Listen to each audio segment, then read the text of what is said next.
Coba melanjutkan cerita dari episode sebelumnya ya. Semoga kalian suka. Di episode sebelumnya, Xiaoyan merasakan perasaan aneh, yang mana seperti ada seseorang yang mengawasinya. Perasaan ini membuatnya merasakan ancaman yang kuat.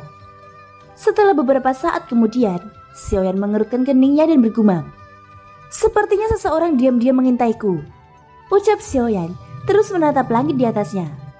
Perasaan diawasi ini berasal dari langit, yang membuatnya mulai meragukan keaslian tempat ini. Meski tidak ada larangan untuk terbang, namun ketinggian terbangnya sangat terbatas. Oleh karena itu, jika tatapan ini berasal dari area yang diperbolehkan penerbangan, maka kekuatan jiwanya secara alami dapat mendeteksi keberadaannya. Fakta bahwa Xiaoyan tidak bisa menemukannya tidak diragukan lagi bahwa tatapan ini pasti datang dari ketinggian langit. Tempat ini benar-benar membuat rasa khawatir muncul di hati Xiaoyan. Orang yang mengawasinya saat ini pasti memiliki kekuatan yang tak terbayangkan. Apakah ini kekuatan dari keabadian dewa? Gumam Xiaoyan. Meskipun Xiaoyan tidak tahu betapa kuatnya ranah keabadian dewa, tetapi dia pernah bertemu dengan orang-orang di level itu. Misalnya adalah Raja Tianzang. Tetapi itu tidak sampai membuatnya merasakan hal seperti ini. Rasa tertekan ini jelas tidak hanya datang dari eksistensi yang sangat kuat. Yang terpenting adalah mengandung permusuhan. Sementara Xiaoyan berpikir, Ling Bao menjadi pertama yang pulih dari cederanya. Dia perlahan membuka matanya dan tidak sengaja menatap Xiaoyan. Tatapan Ling Bao langsung mengganggu pikiran Xiaoyan. Dia menoleh ke samping lalu berkata dengan dingin, "Mungkinkah dia juga klon Jimmy?" Ucap Xiaoyan menyipitkan matanya saat menatap Ling Bao. Ling Bao tiba-tiba berkeringat dingin tanpa mengetahui kesalahannya. "Apa yang terjadi?" ucap Ling Bao tampak bingung. Jawaban Ling Bao langsung membangunkan Xiaoyan. Saat itulah dia mengalihkan pandangannya lagi untuk melihat pegunungan yang diselimuti kabut hitam. Ling Bao menjadi semakin gugup ketika melihat Xiaoyan tidak berbicara. Setelah berdiri, dia dengan hati-hati kembali bersila karena takut membuat kesalahan. "Ling Bao, datang kemari," ucap Xiaoyan. Ling Bao yang bahkan belum sempat duduk tegak, sekali lagi terkejut karena panggilan Xiaoyan. Dia tidak berani membantah ketika berdiri dan datang ke sisi Xiaoyan. "Dari dunia mana kamu berasal?" ucap Xiaoyan bertanya dengan ekspresi wajah tenang. Ling Bao merenung sejenak. Baginya pertanyaan ini tentu saja merupakan rahasia. Tapi sekarang dia berkeringat dingin. Orang yang bertanya adalah Xiaoyan.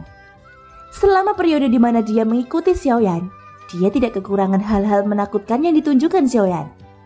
Bahkan Zhonggu yang merupakan utusan selalu menuruti perkataan Xiaoyan dan mematuhinya dengan patuh. Hal ini membuat Ling Bao semakin bingung tentang siapa sebenarnya tuannya. Namun ketika melihat segel budak di leher Xiaoyan, jelas sekali bahwa Xiaoyan adalah budak ilahi sama sepertinya. Meskipun Ling Bao dipenuhi keraguan, tetapi dia tidak berani bertanya lebih banyak. Tidak peduli apakah Xiaoyan budak ilahi atau bukan. Yang terbaik adalah tidak membuatnya marah. Sementara Ling Bao terdiam lama, Xiaoyan menoleh ke arahnya dengan tatapan dingin. Rasa penindasan yang kuat muncul. Ling Bao segera batuk kering dan buru-buru menjawab pertanyaannya. "Aku berasal dari alam dewa 9 surga," ucap Ling Bao. Jawaban ini sedikit mengejutkan Xiaoyan. Alam dewa 9 surga adalah salah satu alam terkuat dari 9 alam. Di dalam alam dewa kekacauan, nomor 2 pernah mengatakan bahwa dia berasal dari alam dewa 9 surga. Xiaoyan tidak menduga bahwa Ling Bao sebenarnya juga berasal dari alam tersebut. Alam dewa 9 surga secara logis memiliki sumber daya yang cukup. Mengapa mengambil resiko untuk datang ke sini? Tanya Xiaoyan. "Aku merasa malu untuk mengatakan bahwa aku telah menyinggung seseorang yang tidak seharusnya disinggung. Oleh karena itu aku tidak punya pilihan selain terpaksa meninggalkan alam dewa 9 surga. Setelah melakukan perjalanan melintasi dunia, pada akhirnya aku sampai di alam iblis kuno.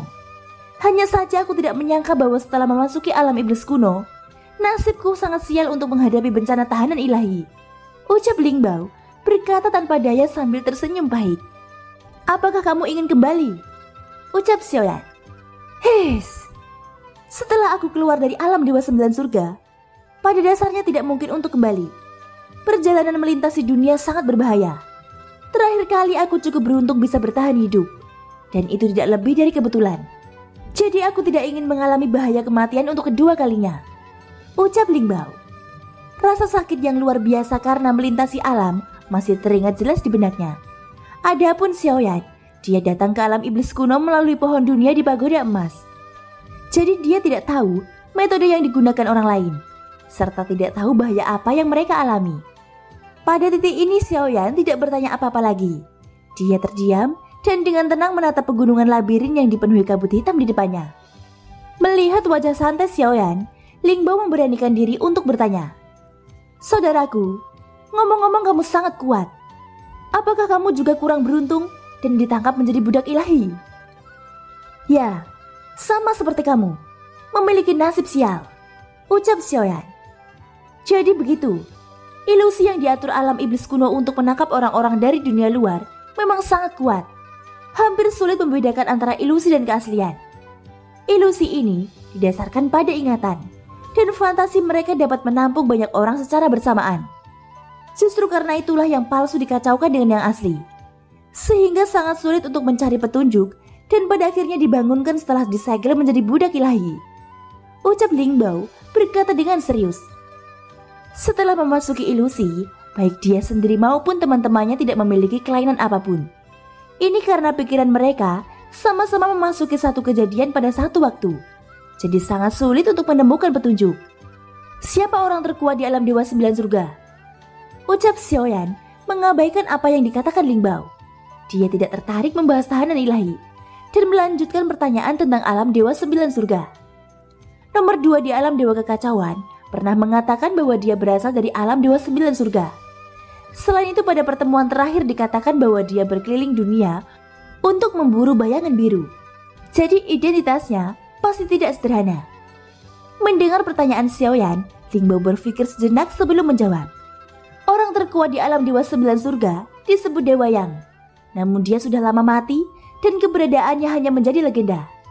Sebelum aku pergi meninggalkan alam Dewa 9 Surga, aku mendengar desas-desus mengatakan bahwa orang terkuat telah muncul menggantikan Dewa Yang. Semua orang menyebutnya Ciu Yang Tianzun. Sebagian rumor mengatakan dia merupakan reinkarnasi dari Dewa Yang. Adapun kasus spesifikasinya, bahkan dengan kekuatanku, aku tidak dapat memahaminya dengan lebih jelas, ucap Lingbao masih menjawab Xiaoyan. Ciu Yang Tianzun. Lalu tahukah kamu nama aslinya? Tanya Xiaoyan. Selain dikenal sebagai Ciu Yang Tianzun, nama asli dari orang ini adalah Hua Chan, ucap Lingbao. Hua Chan. Kumam Xiaoyan diam-diam mengingat nama ini di benaknya. Terima kasih sudah memberitahuku. Di masa depan mungkin aku akan berkesempatan mengunjungi alam Dewa 9 Surga. Pada saat itu aku akan mengundangmu untuk pergi bersamaku, ucap Xiaoyan. Lingbao tersenyum pahit saat mendengar ini. Dia tidak ingin mengulang kembali momen melintasi dunia menggunakan pesawat ulang-alik. Bisa selamat melintasi dunia merupakan keberuntungan terbesarnya. Setidaknya jika tidak ada kesalahan di alam iblis kuno ini, dia tidak akan mati. Sementara Xiaoyan dan Lingbao yang sedang berbincang, baik Xionggu maupun Jin Dongming telah membuka mata mereka. Saat ini keduanya sudah pulih sepenuhnya. Hanya Mogi yang cederanya cukup serius sehingga pemulihannya lebih lambat. Namun Mogi juga seperti yang menyadari situasinya saat ini. Sebagai orang terlantar, dia sadar diri bahwa kelompok Xiaoyan tidak akan menunggunya. Oleh karena itu meskipun dia belum sempat memulihkan kondisinya, Mogi juga membuka matanya. "Ayo pergi," ucap Xiaoyan tanpa basa-basi lagi. Dia menghentikan topik pembicaraan dengan Lingbao. Bagaimanapun masalah ini dianggap rahasia. Jika seseorang menanyakan pertanyaan yang sama kepada Xiaoyan, maka orang yang menanyakan pertanyaan itu mungkin sudah mati sekarang. Itu karena mengungkapkan situasi apapun di dunianya sendiri merupakan pelanggaran. Pada saat ini kelompok Xiaoyan yang awalnya terdiri dari 4 orang, kini menjadi 5 orang dengan tambahan Mogi. Setelah jeda sebentar, mereka berubah menjadi 5 pelangi panjang yang langsung menuju kabut hitam. Setelah 5 orang di tim Xiaoyan benar-benar menghilang ke dalam kabut hitam, di mana mereka berada sebelumnya, tiba-tiba saja sesosok muncul dari udara tipis. Tatapannya seperti obor memandang ke dalam kabut hitam. Jika Xiaoyan bisa melihat wajah ini, dia pasti sudah familiar dengannya. Sosok tersebut tak lain adalah Cimi yang hilang. Thank you guys, sudah mendengarkan ceritaku di episode kali ini. Ikutin terus kelanjutannya ya. Semoga hari kalian menyenangkan. Sampai jumpa dan bye-bye.